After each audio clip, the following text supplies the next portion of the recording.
Hello race fans, thanks very much for joining me. We're at Rye House here for round 7 of a heavyweight sprint series.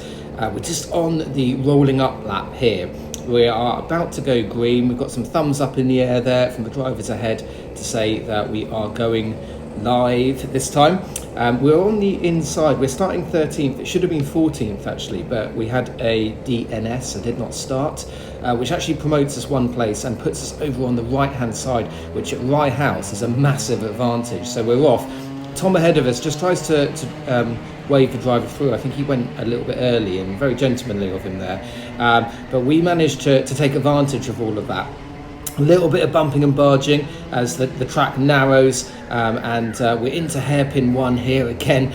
People just knocking into each other a little bit. We get good drive out of hairpin 1, thinking of a move up the inside of Lee Henderson, but we think better of it, and actually that gives us an opportunity to take maybe one place from the guys on our left hand side. Yeah, it was just one place there, so not sure how many places have gone up actually. I think it might have been 1 or 2, but yeah, a reasonable start. Now this is actually my first time at Rye House. Actually, that's a complete lie. It's not my first time at Rye House. I have been here 16 years ago driving one of their corporate carts. It's a slightly different layout if you come to drive their corporate carts. You take hairpin 1 here just on the left, but we are actually doing sort of the longer track layout.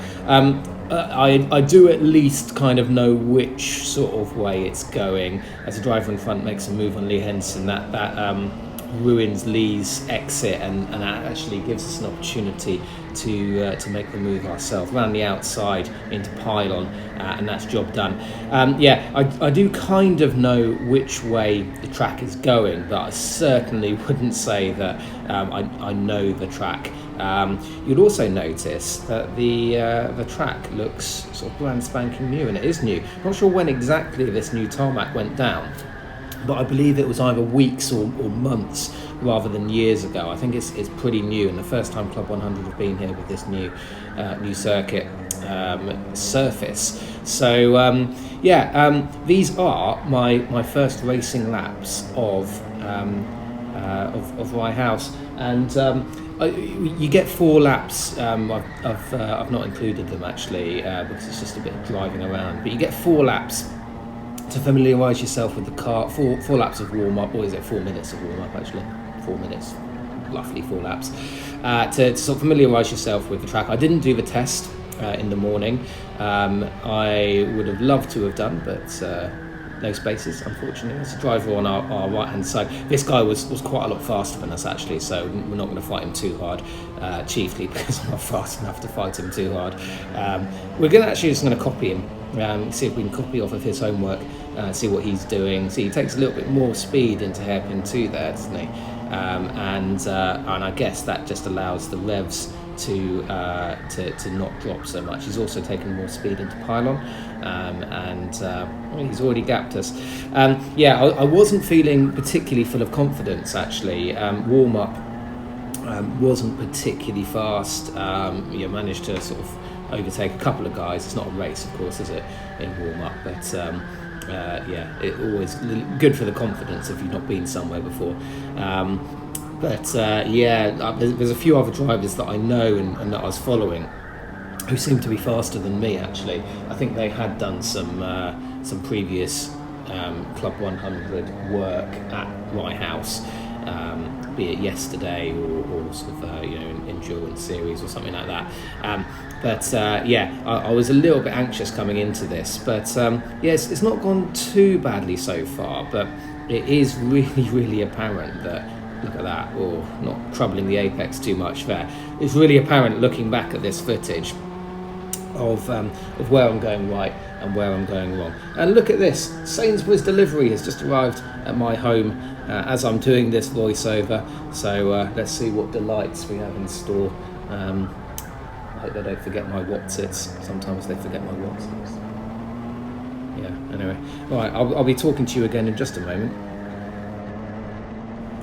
Right, good. Shopping is put away. Sainsbury's home delivery. They never miss a beat. You'll be pleased to know everything was there. so we can concentrate on the race again. There's a little bit of lull in proceedings here. Started P13, I believe we are P9 just at this point in the race. So it's just interesting to look at my performance on this day with sort of no sort of previous experience to speak of this circuit, and there's a couple of interesting points actually, as I've done Club 100 3 rounds now, and there were 3 tracks that I sort of hadn't been to before. It's interesting actually because I seem to start off just going a little bit under the limit, and actually that's yielding sort of some not too bad lap times. So I start off under the limit, then I go perhaps a little bit over the limit, and I actually get slower. And that happened at Lydd, it happened at Bayford, and it's happening here today. I believe my best lap time in this race was a 44.6, which isn't spectacularly fast or anything like that. Certainly, quite a long way off the Class A guys. But actually, in terms of my performance, I actually went slower in my second heat as a guy up ahead just makes a slight mistake, and that costs him loads of time. He has to defend into hairpin 2, and that gives us an opportunity to get him on the exit. And looking back at my footage, I can see how important exits are, and so that's an important move actually. I would say up until that point, that guy ahead of us was probably just driving away from us slightly. I don't think on pure pace alone we would have had enough really to take that position away, and just a very, very small error from him actually really gave us an opportunity. Now, whilst we've been getting our head down and getting a few clear laps in, these guys up ahead have been really fighting, and again I think it was particularly noticeable at Rye House as we look for a way through here. Can we do it? No, we can't. Not on this occasion. It was really noticeable in Rye House that if you do start fighting, do start battling, then you seem to lose loads of time, as I don't do myself any favours there. Really horrible for the last couple of corners. I actually feel the need to defend. The final lap board is out, so there are 5 drivers ahead of us here. Now they're all quite closely packed together. My horrible exit in the final corner has meant that I'm not particularly close to them, but we do close up on the brakes slightly into hairpin 1, and now look at this, they're 4-5 drivers wide. We brake early, and look at this, woohoo! We are going to get all of them on the exit, and I have to say, it's not often that the racing gods smile on you like that, but that was really, really fortuitous. Again, don't think I really had the pace to sort of take those guys on merit, but this is it. I'm screaming woohoo in my helmet there. Let's just have another look at it here. Emotional music going over the top. Oh, it's just it's one of those really satisfying moments, isn't it? I actually thought I had won that heat, but the 2 guys, Darryl Lowe and Chris Alcock, were so far ahead, 10 seconds ahead, that I didn't see them. It was really embarrassing. I went around telling everyone I'd won it, and then I realised I hadn't. But never mind. P3 in class is still a very, very pleasing result. So coming into heat 2, starting on the inside again, exactly the same thing has happened. I should have been starting on the outside, but a DNS for another driver has meant that we've been promoted up 1 position, and we're on the right hand side now. So we're off, full of confidence now going into this heat after a very, very pleasing start. In terms of like ultimate lap time and pace, not brilliant, but certainly sort of not disastrous for a first attempt. We make the most of other people running into each other, but unfortunately we kind of get a little tap into hairpin 1, going defensive into hairpin 2. These guys are sort of rubbing up against each other. We can't quite get the overspeed on them on the exit. We're going to go a little bit conservative on the way in and prioritise the exit. So can we do anything here? There's a guy on our left, but the track's going to go right again, so no, can't. And you see there, if you go offline, this is an interesting point actually, and we're actually going to lose another position because of that. not quite far enough alongside to go for the move into into the first corner. Oh, now we're getting pushed wide. I'll come back to my previous point in a moment. So actually all those places that we picked up in sort of the first half of the first lap have now disappeared again. We're sort of, I think we're back down to where we started actually, which was a bit of a problem as we started on the back row, albeit on the right hand side. So started 16th in that one. So not ideal, again not far enough alongside, I think that's Tom Stalker, not far enough alongside there to get the job done. Yeah, the last lap we went really wide into that corner as we were side by side with another driver. I was really interested with this new kind of new track surface. I don't know if anyone remembers, but it was the American Grand Prix at COTA, Circuit of the Americas, and a few years ago they resurfaced the whole track, and I think they use bitumen or something like that, isn't it? And there's loads of oil in it. It's a tarmac which has loads of oil in it, and that oil all kind of seeps to the surface. And the Formula One guys found it really tricky. It was a really great race actually. Loads of unpredictable sort of racing, people losing it on the slippery stuff offline. I think that there might have been a little bit of a sort of similarity here in that online it was really grippy, but if you did go offline somewhere, then you sort of you lost the grip levels very quickly. There's quite a significant amount of difference in terms of the grip online offline. We're going to try around the outside of Tom into hairpin 1. Predictably doesn't quite work out, but important to let him know that we are there if he makes any mistakes at all. P16 at the moment.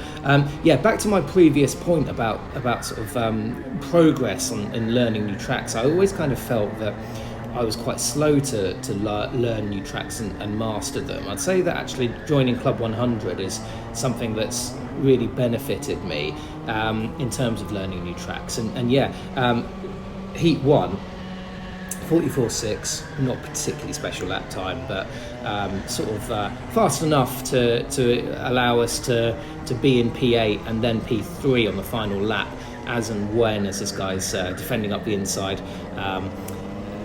We're actually going to go for the cutback here. We're going to get the inside line, throw it up the inside, and that's job done. So we're up one position now. Reasonable pace, I suppose, in Heat 1 with a very pleasing outcome, albeit as a result of other people sort of rubbing up against each other and losing their momentum. Heat 2 here, I actually went quite a lot slower, and again, as always, very tempting to blame the kart, but it's a bit of a theme, I think, a bit of a theme for my driving when I'm learning a new track. Actually, start slightly under the limit, then go over the limit and get slower, and then sort of towards the end of the day, I was doing much nicer lap times. Again, not world beating or anything, but in this lap, not this lap, but in this heat, I did a 44.8, which is pretty slow actually. Again, love to blame the kart, but realistically I don't think it is, I think it's me. And then in Heat 3 I did a 44.4, so sort of going back in the right direction, and then sort of by the end of Heat 3 I felt that I'd learnt the track enough to know which lines were working, which lines weren't. In particular, I was trying to focus a lot on taking late apexes, and actually I think here it's funny, isn't it? Normally a late apex will provide you loads and loads of drive, but actually I think that sort of potentially, particularly in these hairpins, I found that the slightly early apex and driving out wide was actually providing a slightly better outcome, as we are potentially about to lose a place. There we are. We've lost that place there.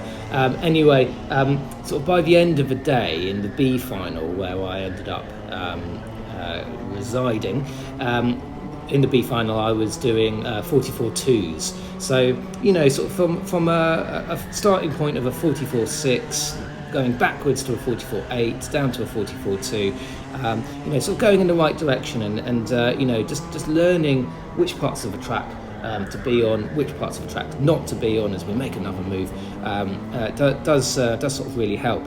What I would say is that I'm not sure sprint racing is really the best environment to learn a new track on, really. You're spending so much time battling offline. There's a cone that's gone over there, you're sort of like, you're looking around, worrying about what other people are doing, which part of a track they're on, which part of a track you're on, to really focus on the lines. I think if it's understanding a racetrack, understanding the lines you want to be doing, possibly endurance racing might be the way to go. It seems to be a little calmer. Although I have to say, like heats 1 and 2 and 3, actually, the behaviour was pretty good, actually. Obviously rubbing is racing, and within particularly these hairpins, very, very difficult not to have any kind of contact at all. It just really pinches up. Cone is back in position. Good to see that. Thank you, Coney. It's interesting, actually. I avoided that cone as it was knocked over. This isn't that interesting a point, actually. If a cone gets knocked over and then you hit it when it's out of place, is that a cone penalty? I wouldn't have thought it is. Cones are there to enforce the track limits, isn't it? But I didn't want to particularly risk it. You can see here that we haven't really made much progress. We're on the final lap now, as we're sort of quite good on the brakes. I'm wondering, I think actually I'm probably taking a little bit too much speed in, or not slowing the kart down as effectively as I should do. This part of it is compromising my exits, I think. This part of the track as well, not particularly good, particularly these two corners. Typically not hitting the apex. And look how far this guy's got ahead of us, just in the final part of the lap there. So there we are. Rather an underwhelming race. We actually came home in 12th. That was largely due to other people's penalties rather than any kind of sort of special driving that we were doing. I think I finished something like 15th on the road and went up 3 places because of penalties, something like that. We are on to Heat 3 now. Now, at Heat 3, we're starting on the outside, but we have the good fortune that we're able to slot in towards the inside quite early on. Now that is important. We're going to try it around the outside, really late braking there, but again, the outside is a very, very difficult place, not ideal place to be, but we do get a good run out by being on the outside. Drivers on the outside of us in hairpin 2 go a little bit wide. It's a drag race down to pylon. We're going to give space on the inside. That's Nicholas Walker there, who's a super heavyweight. So not necessarily in exactly the same class as us, but he is a very quick driver, and he's a super heavyweight who also seems to be getting better exits than me. So actually, when I was reviewing this footage, being behind him is not necessarily a problem, as we just have a look up the inside there. That encourages him offline. Now there wasn't any contact actually, but you can see there he lost momentum just because there's less grip when you go offline there, and we were probably where he wanted to be actually. So to my previous point, the grip offline not particularly good, but there can you see he's heavier than us, but definitely getting a better exit, which is interesting and a development point for us here. If he can do it, then there's absolutely no reason that we shouldn't be able to do it as well. And looking back at my footage, I sort of started to make this point a little bit earlier. I'm after a couple of things. As the drivers ahead are getting really nice kind of turn in, particularly at the apex, and they are then able to get the kart pointing in the right direction. I wasn't doing that as well as these guys, something to think about there. Good on the brakes, but possibly taking a little bit too much speed in and compromising the exits. I think certainly when you look at some of the moves that did come off, they were on the exits of corners rather than the entries. So important point to note there. This was the heat where I sort of felt that I understood where I needed to be on track a little bit more, and it certainly set me up for the final. This is the point I was making there. Look at that line. Look at the way Nicholas ahead manages to get the kart turned and drives out in a straight line. I wasn't doing that. That's something to consider, something to think about for future. This was the sort of only time during the day where I felt that I was developing a proper understanding of where I was supposed to be, and it was these two corners. I think at the end, still not getting that one right. Look at that. And look how much time it's cost us. I was overdriving into the final corner, and that's a big problem because you're taking sort of all of that speed down the front straight. It's really cost us. I think if I was to there's a move there by Nicholas Walker on the other driver. If I was to sort of to just even say one thing, there's more than one thing, of course, that I could be improving on. But if it was just one thing that I wanted to focus on, it would be exits, wouldn't it? And whilst I'd say that braking is reasonably good, I think that the top guys are doing an even better job of slowing the kart down in a very small space. So their braking zones are very small. As we have a look up the inside, not any contact there actually, but again we just encourage the guy off the racing line, and then he just washes out wide. So good news for us there. We can continue to watch the driver ahead and see what he's doing. There's a whole gaggle of karts, a collective noun for karters, a gaggle, whole gaggle of karts ahead. As I try and lock the rears, actually, I'm trying to sort of do other things here, locking the rears to get the kart pointed in the right direction. Again, I think with this high grip circuit, high grip track surface, I'm not sure if that was really working. I think if it was cold or lower grip, then locking the rears to get the kart turned in or pointing in the direction of where you want to be exiting probably would work, but I don't think that was necessarily working today. It certainly wasn't working with my driving style. I mean, typically what I've done is I've always liked to trail brake in a little bit because you get more weight over the front tyres, and it helps you to get that bite from the front and get that good turn in. Of course, the issue with doing that is that if you're on the brakes at the apex, then you're not on the power, and I'm sure a lot of you have watched Super GT's videos, particularly of Club 100. And when I first watched his videos, I saw him being very aggressive on the steering wheel, and I thought that how's he making that work? Because if I did that, I don't think that I would get any kind of lap time out of it. And I think he mentions this, doesn't he, in one of his videos, and he says, look, if I don't be sort of really aggressive with the turn in, the kart just does not turn. I think that might be because he's doing all of his braking in a straight line, and then he's getting on the power before the exit, and he does loads of overtaking the exit as well, doesn't he?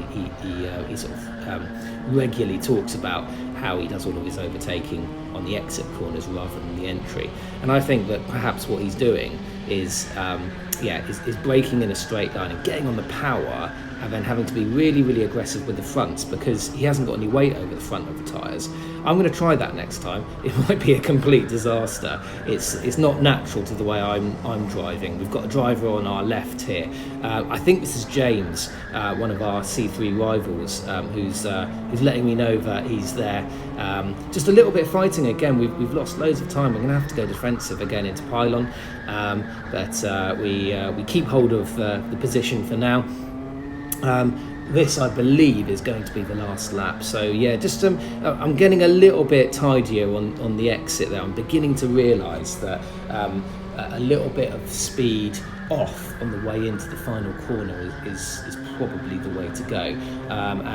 We had lost a load of time on Nicholas Walker up ahead, but getting a good exit out of the final corner, good on the brakes here. We've sort of closed right back up to him, but it was certainly the second half of the lap where we were losing all of our time. Pylon was another corner I wasn't quite sure about how to approach. I was trying to go really far over to the left-hand side here for a better exit on the right.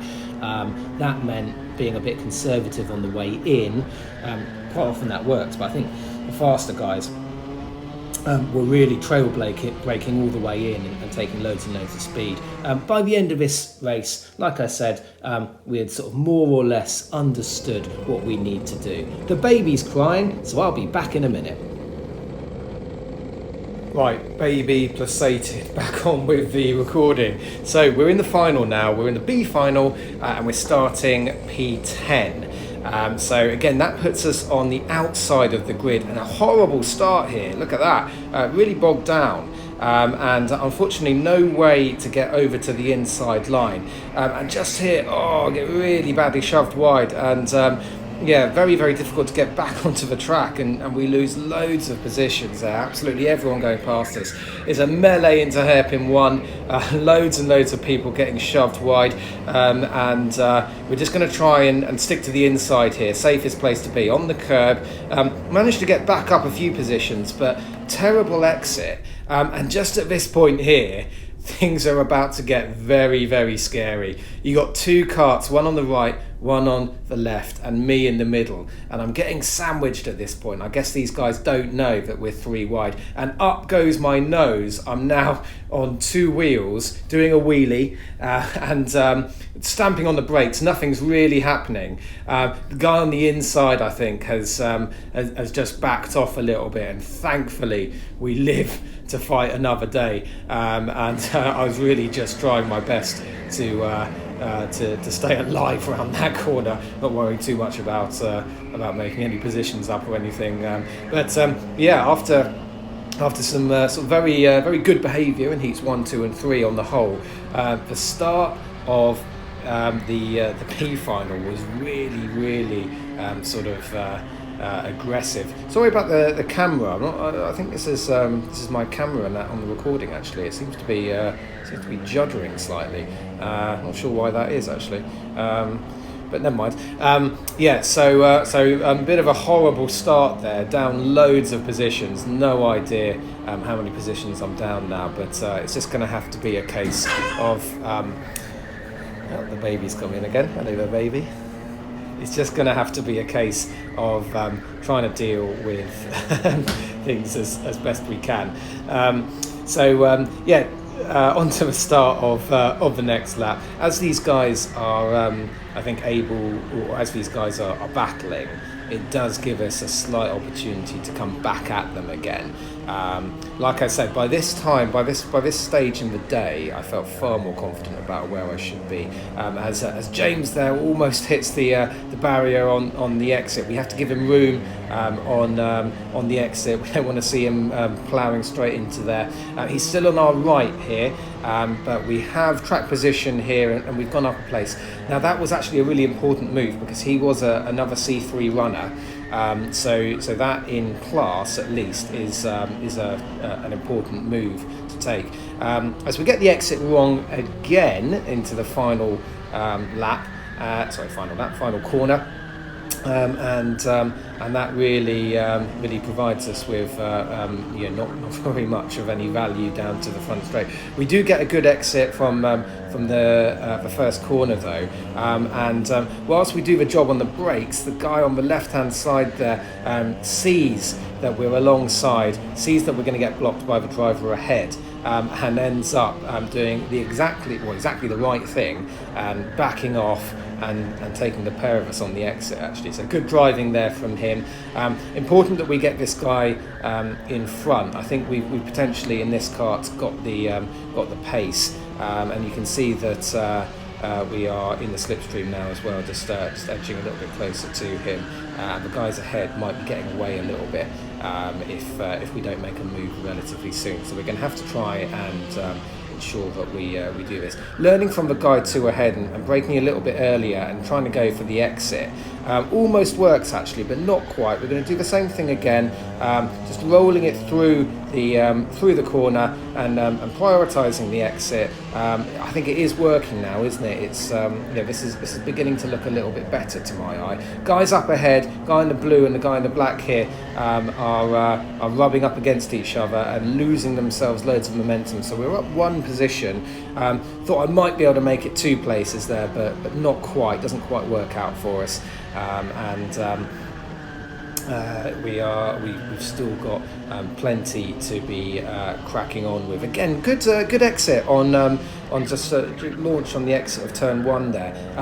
Get our braking slightly wrong, just very, very slightly touch the guy in front, and look how much that's cost us in terms of momentum. That's about 6 car lengths, isn't it? We were right on him. I didn't really think that this was going to be quite the same way. I thought this was going to be a bit of a polar opposite track, as we get a hit there in the rear. A bit of a polar opposite track to Lid, which is sort of very fast, very flowing, not at all stop-start.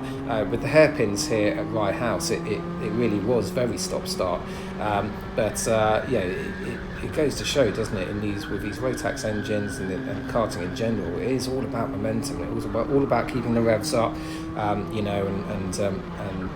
particularly in four-stroke karting, it's a bit different. You can take as much speed as you can through the corner without getting too much slip on. In two-stroke karting, I think it's all about not letting the revs drop and prioritising the exits. So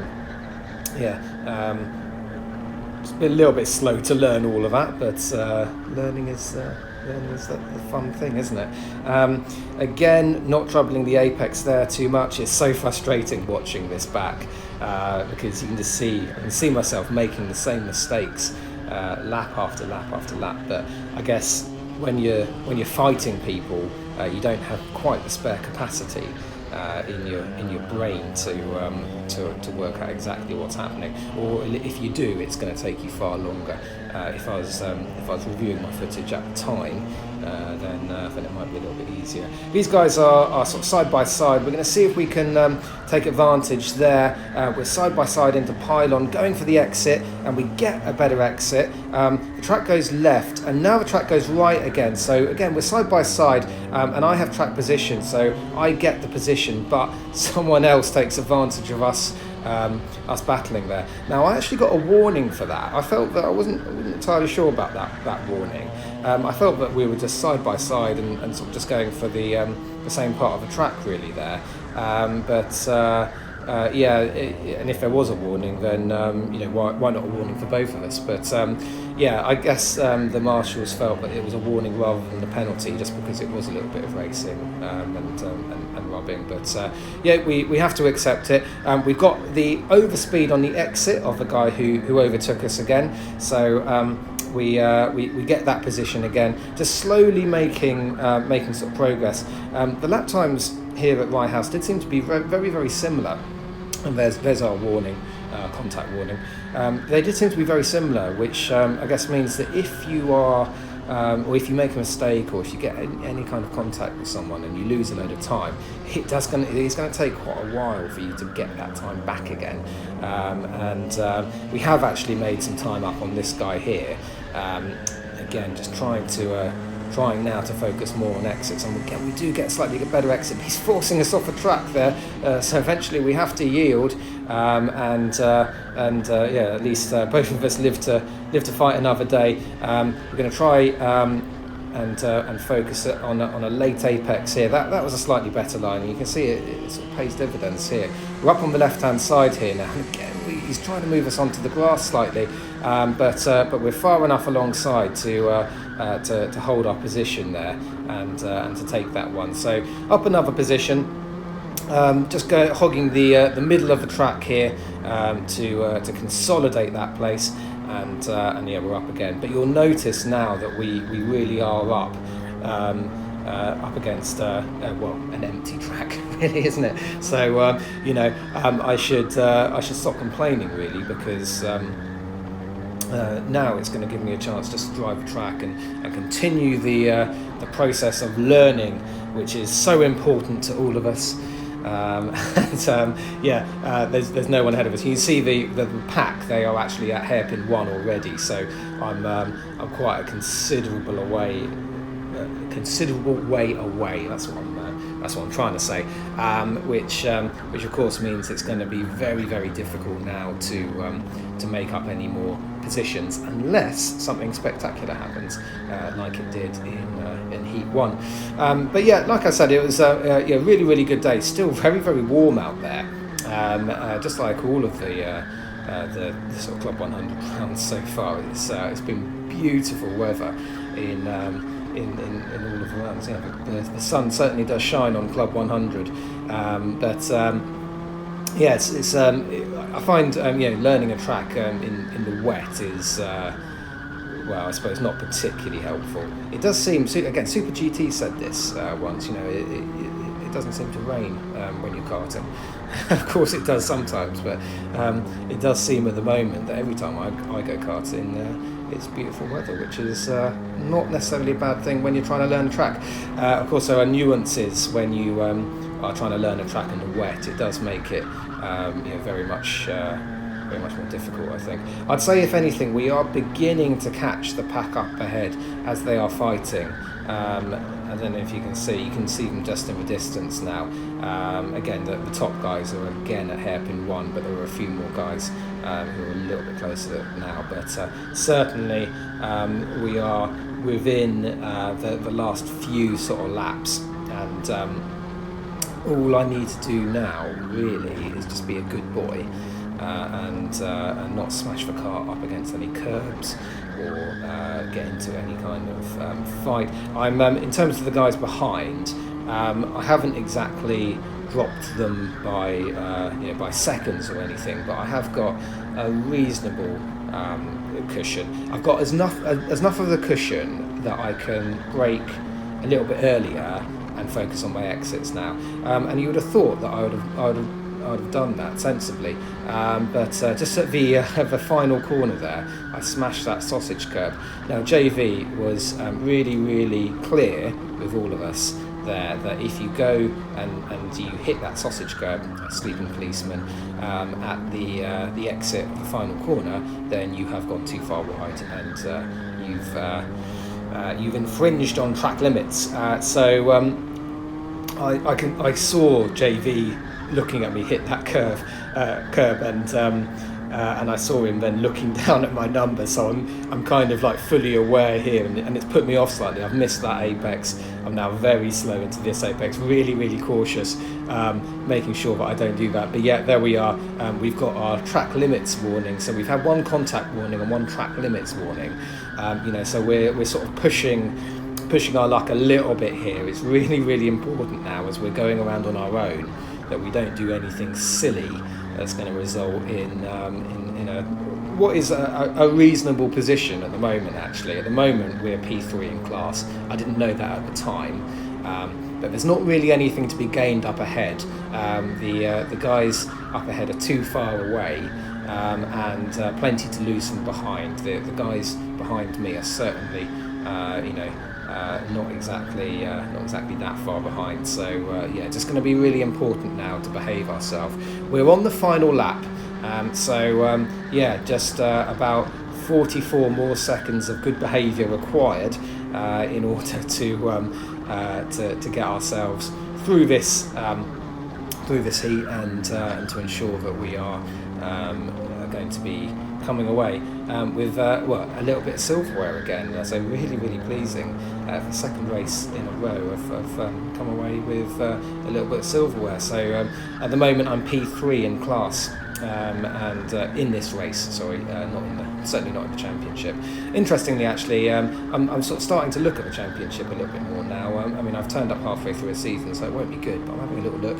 Started off 92nd of the championship after Bayford, 72nd after Lid. Not sure where I am now, but there's the podium. Congratulations to the drivers up there with me. Congratulations to everyone, actually, for another really, really outstanding day. Please do like and subscribe if you haven't already. I'd really appreciate it. Thank you.